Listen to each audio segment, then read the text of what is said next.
Muy buenos días. En el día de hoy vamos a hablar de la depresión en niños y adolescentes. Hace un tiempo, para muchos de nosotros, era un tema que se trataba con poca frecuencia porque creíamos que no era una patología tan frecuente y que a la vez probablemente los niños no eran capaces de expresar de una forma correcta cuando tenían sintomatología depresiva. La depresión en niños y adolescentes hoy sabemos que es un trastorno común y discapacitante,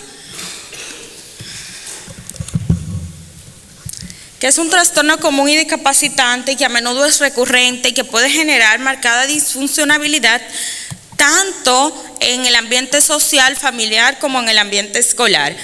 También se puede asociar a conductas suicidas y puede persistir hasta la vida adulta. ¿Y por qué es importante tratar este tema? Porque se considera la segunda patología más frecuente en la psiquiatría infantil. Hoy tenemos una prevalencia de un 2.5% en niños y un 8.3% en adolescentes. Y en población clínica la prevalencia es mucho mayor. Tenemos una prevalencia de un 27 a un 40% en población clínica.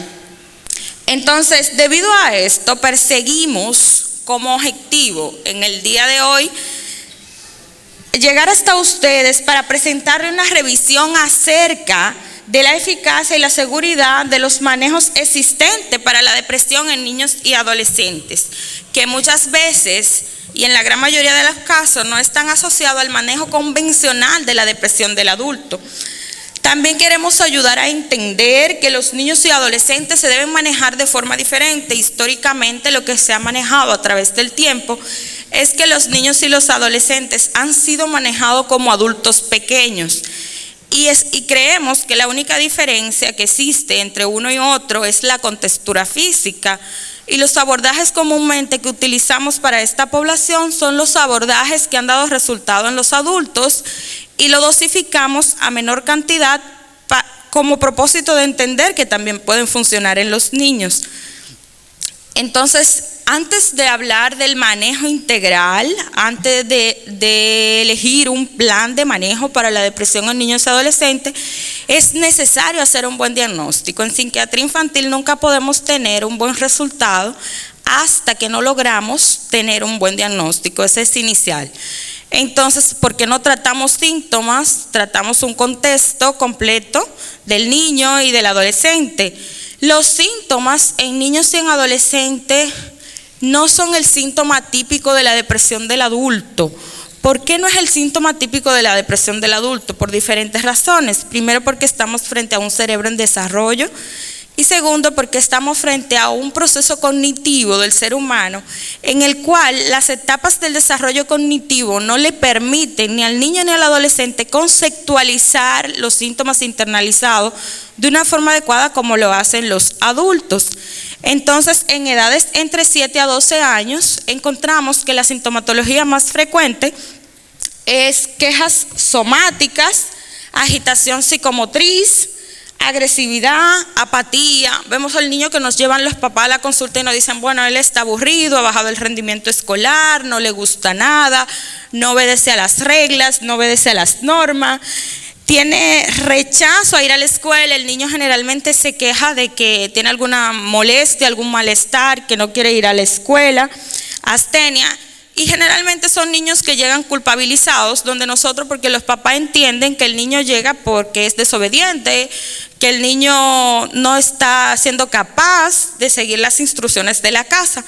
Entonces, ¿qué pasa con este niño? De 7 a 12 años estamos en un periodo de pensamiento concreto, en que el niño no puede ponerle nombre a lo que le está sucediendo, además que no tenemos el desarrollo de las vías de neurotransmisión adecuada, que comienza su maduración a partir de la pubertad, y entonces la sintomatología no es bien clara para poderle especificar. Entonces, este niño llega con un concepto probablemente de muerte y no necesariamente con una ideación suicida, porque en esa etapa del desarrollo todavía la suicidabilidad es reversible. O sea, el niño piensa que se va a morir y que va a regresar y que puede aparecer. Todavía su concepto cognitivo no le permite ver la irreversibilidad del concepto de muerte. Entonces, ya cuando vamos más adelante y tenemos un adolescente con 12 años, vemos que a esa sintomatología que habíamos descrito, porque más de la mitad de los cuadros de trastorno depresivo mayor en niños y adolescentes están precedidos por sintomatología que impresionan que son un trastorno de ansiedad. Entonces, a esos cuadros vemos que se agrega el oposicionismo y el negativismo. Y esta es una de las cosas que es importante ver, porque per se los adolescentes son negativistas, pero son negativistas hasta un punto. Cuando eso abarrota la etapa del desarrollo y lo esperado para la edad, entonces ya se convierte en una condición patológica. Podemos ver agresividad, podemos ver que realmente están irritables, poco colaboradores en la casa, no le gusta asearse de forma adecuada, y aquí se aparece el concepto de ideación suicida, y la segunda causa de muerte en adolescentes es el suicidio, porque ya el pensamiento pasa de un pensamiento concreto a un pensamiento formal y lógico, y viene el concepto de irreversibilidad, y el niño no solo dice me quiero matar, el adolescente, sino el adolescente también es capaz de planear, porque ya sabe que es irreversible. Además que como su corteza prefrontal no está desarrollada de forma adecuada, no tiene la capacidad de resolución de conflicto para buscarle una alternativa a la solución que esté de la situación que esté pasando.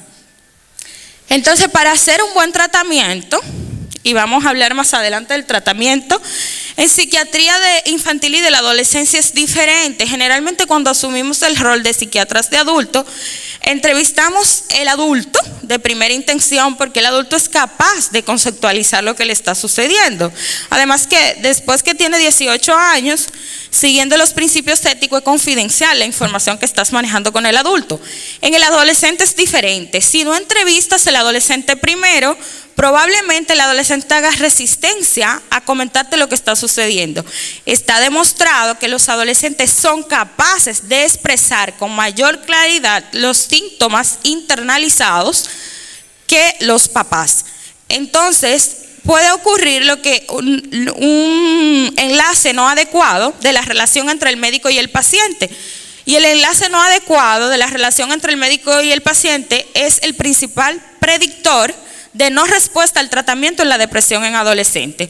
O sea, el adolescente lo entrevistamos primero, Si existe una dificultad para la entrevista, porque tú no sabes cómo estructurar, porque no tiene entrenamiento en el área infantil y de la adolescencia, algunos autores proponen el uso de entrevistas estructuradas y semiestructuradas, como es el mini kit, el KIDI-SAT-PL y otras. Luego hacemos una historia clínica, y en la historia clínica, ¿a qué le vamos a dar importancia? Pues sencillo, en la historia clínica le vamos a dar importancia a las etapas del desarrollo. ¿Por qué? Porque la comorbilidad en esta población es la regla. Entonces, cuando vamos a las etapas del desarrollo y vemos que fue un niño que se retrasó en el desarrollo motor, que se retrasó en el desarrollo de la adquisición de algunas habilidades de lenguaje, etcétera, tenemos que pensar que existe la probabilidad de una comorbilidad, y la comorbilidad más frecuente en la depresión en adolescentes es el trastorno por déficit de atención, en un 54% de los casos. Entonces tenemos que ir a la historia completa para poder diseñar un plan de tratamiento en el cual tomemos en cuenta la presencia o no de una comorbilidad. Luego, ¿qué otra cosa tenemos que hacer para establecer un buen tratamiento? Otra cosa a tomar en cuenta es un examen físico, incluyendo las medidas antropométricas. ¿Y por qué un examen físico? Porque en esta parte de la psiquiatría nuevamente nos ponemos nuestra bata blanca y examinamos al paciente, desnudamos al niño, vemos que no tenga signos neurológicos blandos, como son las escápulas aladas, que no tenga problema para la lateralización, que no tenga problema para la planeación, en situaciones simples como es quitarse los zapatos, amarrarse los cordones, ponerse la ropa. Además que tomamos las medidas antropométricas, y todo el que en su consulta vea a un niño o un adolescente debe tener su peso y su centímetro para medir la talla. Hay situaciones que se han asociado, como en el caso de la distimia, cuando tenemos niños con una situación distímica que tiene más de 1 año. Generalmente vemos el niño que llega a nuestra consulta con bajo peso y baja talla. Pero si no tenemos una tabla de percentil para medir lo que está sucediendo, entonces tampoco podemos pensar en ese diagnóstico. Hay una frase que dice que lo que el cerebro no sabe, los ojos no lo pueden ver. Entonces a veces tú estás buscando algo y no lo puedes encontrar porque sencillamente no estás utilizando las herramientas adecuadas. Entonces, y es indispensable en el ejercicio en niños y adolescentes, la aplicación de pruebas psicométricas. O sea, no podemos establecer diagnósticos definitivos sin hacer una evaluación completa. Todo niño y adolescente, antes de diseñarle un plan de tratamiento, tenemos que saber el coeficiente intelectual sencillo, una prueba de inteligencia. ¿Por qué? Porque las terapias que se van a trabajar con el niño y los procesos de psicoeducación, que son los que han demostrado remisión en el tiempo, mientras más el niño sabe de su patología o el adolescente, más probabilidad tiene de que evite las recaídas y de que pueda mantener la adherencia al tratamiento. Necesitas saber cuál es la condición del niño y del adolescente, o sea, si tiene un coeficiente intelectual promedio o si tiene una discapacidad intelectual comórbida con el trastorno depresivo, porque tienes que adaptar el proceso terapéutico a la capacidad que tenga el niño. También necesitas tener una prueba estandarizada para medir depresión, porque luego cuando estás en las etapas del tratamiento farmacológico, para hablar de remisión o de respuesta parcial o total, tienes que haber medido anteriormente, tener una medida basal y luego entonces tener otras medidas en las que puedas ver la variación en el tiempo. Entonces los exámenes de laboratorio y las pruebas de imagen cerebral, que van a depender mucho de la clínica del paciente. El plan de manejo. Para hacer un plan de manejo en psiquiatría infantil y de la adolescencia es necesario identificar los factores predictores de mal pronóstico. Un ejemplo, la depresión en niños menores de 15 años con síntomas psicóticos es un factor predictor de trastorno bipolar. Y del 30 a 40% de los niños que han presentado un episodio depresivo mayor con sentimientos muy parecidos, la habilidad, síntomas psicóticos a la depresión del adulto, van a presentar un trastorno bipolar tipo 1 o tipo 2 a futuro. Entonces, cuando vemos esos factores predictores, si nosotros no logramos en nuestro plan de tratamiento buscar una resolución a ello, no vamos a tener respuesta. Otra cosa importante que tenemos que tener en cuenta son los eventos traumáticos importantes. Los eventos traumáticos importantes se han asociado a más de la mitad de los casos depresivos en adolescentes. Estos son situaciones de abuso sexual, situaciones de separación, de desestructura dentro del sistema familiar. Entonces, si no logramos enfocar también esa área dentro de nuestro plan de tratamiento, tampoco vamos a tener una remisión en el paciente.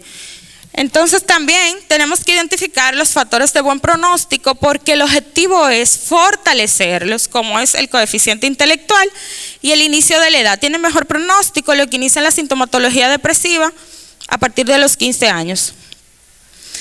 Otra cosa que tenemos que tomar en cuenta a la hora de elegir un plan de intervención integral en un adolescente es que estamos hablando de un cerebro en desarrollo. O sea, en la adolescencia es un periodo crítico en la vida del ser humano, porque en la adolescencia no solamente el cerebro crece, sino se modifican las estructuras y la función del cerebro del adolescente.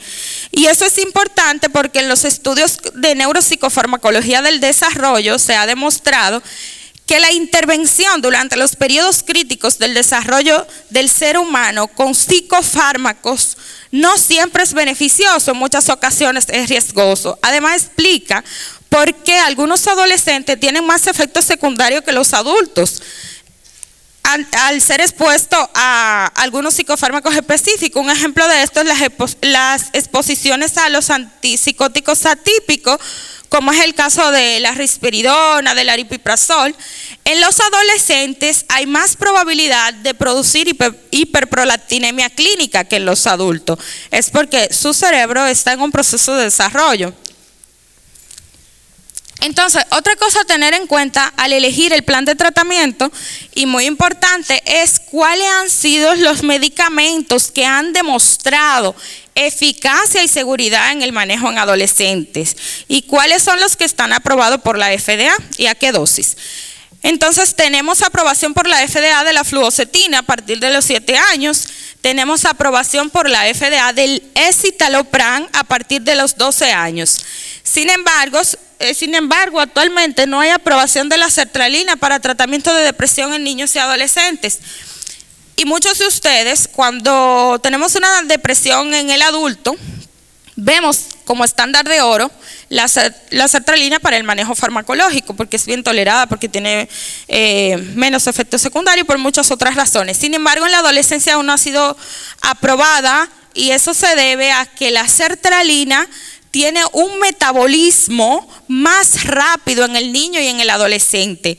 Y las recomendaciones existentes es que solamente a dosis elevada pudiera utilizarse, y lo que se recomienda es que se deba utilizar en 2 tomas, porque el tiempo de vida media es de 18 a 22 horas en un adolescente o en un niño. Entonces no es eficaz para el tratamiento de la depresión. Tendría que utilizarse en 2 tomas y a la vez eso tendría muchos efectos secundarios en el niño. Entonces, para elegir el plan de tratamiento es indispensable elegir una intervención psicosocial. El día de hoy en nuestro país está invertido el ejercicio de la psiquiatría infantil y de la adolescencia. Generalmente los pacientes no llegan al psiquiatra, sino llegan al psicólogo. Y vemos pacientes que han cronificado en el tiempo recibiendo terapias que no han demostrado en ningún estudio que funcionen, que realmente den resultado. Entonces es importante saber que la condición de la depresión en niños y adolescentes, el manejo es multidisciplinario, pero que las terapias que han dado resultados es la terapia cognitivo-conductual y la terapia interpersonal. Que los demás tipos de terapia no tienen la suficiente evidencia científica para utilizarse como tratamiento para la depresión en niños y adolescentes. Entonces, lo que le decía ahorita, que el factor predictor más importante para que funcionen los procesos terapéuticos en los adolescentes es el enlace terapéutico adecuado. Entonces, otra cosa importante, y yo escuchaba una vez una conferencia que decía un doctor, decía, generalmente yo no involucro a la escuela por la confidencialidad de mis pacientes, no le puedo dar información. Si no trabajamos con la escuela no tenemos resultados. En psiquiatría infantil y de adolescencia la escuela es nuestro primer soporte. Más de la mitad de los niños que llegan al psiquiatra infantil en Estados Unidos fueron referidos por algún maestro, o el maestro le notificó a sus papás que el niño no estaba bien. ¿Por qué? Porque los maestros son capaces de ver el niño en ambiente estructurado, como dentro del salón de clase, y en ambiente semiestructurado, como es el recreo. Y van a ver la variación en el tiempo de la sintomatología, lo cual puede permitir que se unan y que se alíen al proceso terapéutico. Ahorita decía la doctora Iches, necesitamos conseguir una remisión sostenida. Y para esto necesitamos involucrar la red de apoyo que tenga el adolescente. Esto se aplica también en la psiquiatría infantil y de la adolescencia. Necesitamos que el maestro entienda que el niño está en un proceso de desconcentración en el cual tiene que ser más flexible, en el cual tiene que permanecer dentro del sistema escolar, porque la funcionabilidad del adolescente es que no abandone su escuela y que pueda asistir a una escuela regular, aunque haya que hacerle un programa de adaptación curricular, o sea que tenemos que trasladarnos o tenemos que escribir a la escuela siempre que tengamos un niño con esta condición. Entonces, siguiendo a la parte farmacológica y para elegir el fármaco, la primera fase de tratamiento es monoterapia y es el principio, es la columna vertebral del ejercicio de la psiquiatría infantil y de la adolescencia. Es tratar de utilizar la menor cantidad posible porque estamos hablando de un cerebro que se está moldeando y algunos fármacos se identifican como parte del cerebro, como parte de la modificación de las estructuras cerebrales y en vez de beneficiar perjudican al paciente. Monoterapia lo más que se pueda, la elección es fluoxetina o escitalopram en los mayores de 12 años. La segunda fase de tratamiento, si el paciente tiene una respuesta parcial, ¿y a qué le llamamos respuesta parcial? Es medible, no es lo que nosotros entendemos, sino la respuesta es una disminución de menos de un 50% en las escalas que ya le habíamos pasado al paciente de depresión. sin mejora del funcionamiento, que también lo medimos con una escala de funcionamiento global, no lo medimos de forma subjetiva. Entonces respondió parcialmente el paciente o no ha respondido, necesitamos elegir otro IRS. Desafortunadamente los tricíclicos han perdido la batalla en la depresión en psiquiatría infantil y tienen un uso muy limitado para enuresis y para TOC, pero en la depresión no han demostrado eficacia, o sea que vamos a trabajar siempre que tengamos un niño o un adolescente con esta línea de tratamiento. Si mejora, tenemos que tener continuidad en el tiempo y la continuidad es recomendada de 6 a 12 meses, excepto algunos casos en los que se recomienda más tiempo. Si no mejora, vamos a una tercera fase de tratamiento, que la tercera fase de tratamiento o la fase 2A es agregarle litio o bupropión al paciente que ya tiene un IRS. Si no mejora, o sea, si no hay respuesta, si está en respuesta parcial, a 10 semanas o a 12 semanas, entonces tenemos que reformular y existe la probabilidad de que estemos haciendo un diagnóstico mal. Hace unos días recibía yo un niño en mi consulta y el niño tenía 6 meses con un tratamiento antidepresivo y no mejoraba. Entonces cuando le mandé a hacer una prueba de inteligencia, este niño no tenía ninguna alteración en la memoria de trabajo ni en la velocidad de procesamiento. Si encuentras un paciente que tiene sintomatología depresiva y no tiene alteración en la velocidad de procesamiento en una prueba de inteligencia, no tiene depresión. Búscale algún dato de organicidad, porque son unos de los datos patoneumónicos que encontramos cuando evaluamos el paciente. Entonces, cuando le hace la prueba de inteligencia, el niño no tenía ningún problema en la velocidad de procesamiento. Le haces un estudio de imagen cerebral y encuentro que el niño tiene una probable enfermedad de colágeno, una enfermedad vascular degenerativa. Eso suele suceder en algunos casos porque no completamos el protocolo de tratamiento y además no vamos evaluando constantemente, el paciente está siendo tratado, los resultados y las pruebas para ver si de verdad el tratamiento está funcionando. Entonces, hay algunos datos importantes. Si tenemos la comorbilidad de depresión con un trastorno de ansiedad o distimia, la primera opción es fluoxetina. Si tenemos un paciente con comorbilidad con trastorno por déficit de atención, tenemos que primero estabilizar el cuadro depresivo y luego agregarle metilfenidato al paciente. Si tenemos un paciente con sintomatología psicótica, ojo, generalmente la depresión con síntomas psicóticos antes de los 15 años es un trastorno bipolar, ¿sí? Hasta que se demuestre lo contrario. Pero se le puede agregar risperidona o aripiprazol, que es un antipsicótico. Si tenemos una depresión con un trastorno de conducta grave, pues sencillamente tenemos que pensar en un trastorno bipolar o tenemos que agregar, una vez descartado, tenemos que agregar un antipsicótico como es el caso de la risperidona. Entonces, en conclusión, no existe evidencia científica de que ninguno de los trastornos por sí solo tenga la solución adecuada o pueda obtenerse la respuesta adecuada a la hora del tratamiento de la depresión en niños y adolescentes. Y la mayor evidencia científica al día de hoy es sobre utilizar el tratamiento multimodal o multidisciplinario, en el cual se pueda elegir tratamiento farmacológico únicamente para los casos moderados a graves y agregar la psicoterapia cognitivo-conductual, la psicoeducación y el manejo en el entorno escolar. Gracias.